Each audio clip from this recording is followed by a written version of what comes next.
Bugün hava ne kadar da güzel. Tam da havuza girmeliyim. Olamaz. Kesin motor yine bozuldu. Havuzda olmamış. Of, olamaz. Hemen gidip bir tamirci çağırayım. Bugün kursta öğrendiklerimizi uygulama vakti.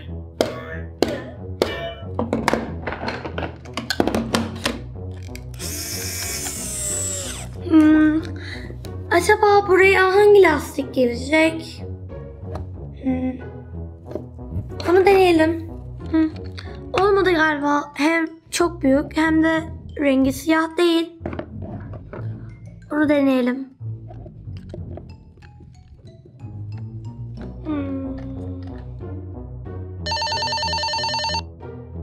Çaldı. Barbie'nin evinde havuz problemi var. Hemen bir tamirci bekleniyor. Tamam. Havuz problemi ise en sevdiğim alet. Tamamdır. Barbie'yi bekletmeyelim.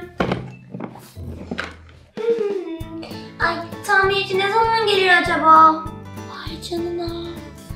Merhaba Barbie. Bahçen çok güzelmiş. Merhaba. Havuz şu tarafta.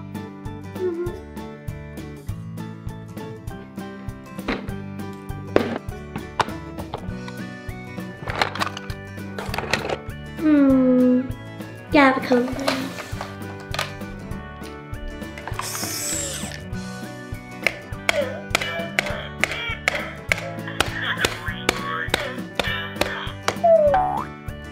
Ay ne oldu orada? Çok gürültü geldi bir an. Hiçbir şey olmadı.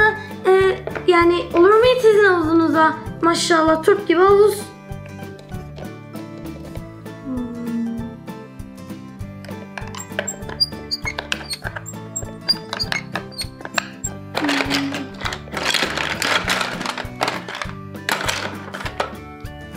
Havuzun makinesine bunu taksak işe yarar herhalde. Nasıl gidiyor? Olacak gibi mi havuz? Şu vidayı da sıktık mı? Ay, oldu bile. Suyu açabiliriz artık.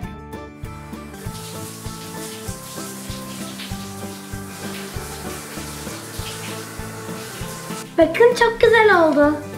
Ay tamam, geliyorum hemen bakmaya. Havuzunuz tertemiz.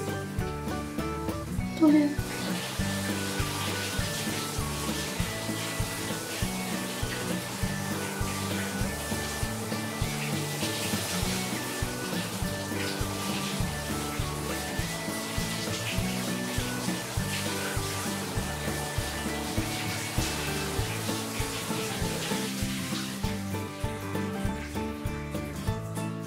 Ay siz ne yaptınız? Kanalizasyonu havuza mı bağladınız? Ay. Bu nasıl koku? Neyse sorun zaten havuza dolması değil miydi suyun? Neyse tamam hallederim ben. Tamam, yeniden başlayalım.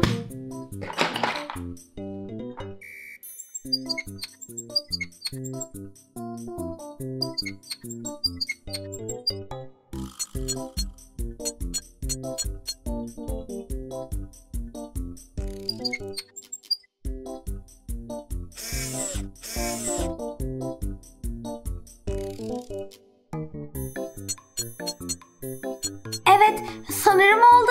Hadi suyu açalım.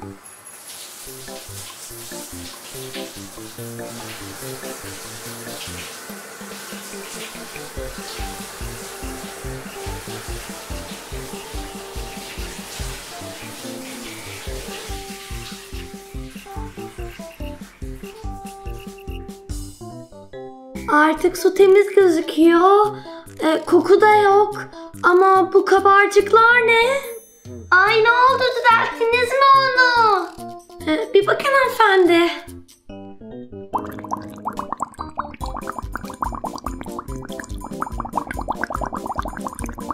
Bu kabarcıkların çıkması normal mi? Makine çalıştığı için normaldir herhalde. Girin bakın isterseniz. Bir girelim bakalım bari. Bu ne böyle? Hanımefendi gitmeyin, durun ya, ne oldu ya? Bu su kaynıyor be. Uy. Ayaklarım yandı. Çabuk git buradan. Hanımefendi ben musluk suyu diye termal su bağlamışım. Nereden bileyim ben buranın termal sularla kaplı olduğunu? Ay senin yüzünden haşlandım burada. Bütün tatilim mahvoldu. Yavrum tamam hanımefendi yanmıyordur. Neyse ben arkadaşlarımı arayayım. Arkadaşlar Barbie'nin evinde havuz problemi çıktı. Çözemiyorum. Lütfen biriniz yetişin hemen. Size de püf. Ay hoşçakalın arkadaşlar.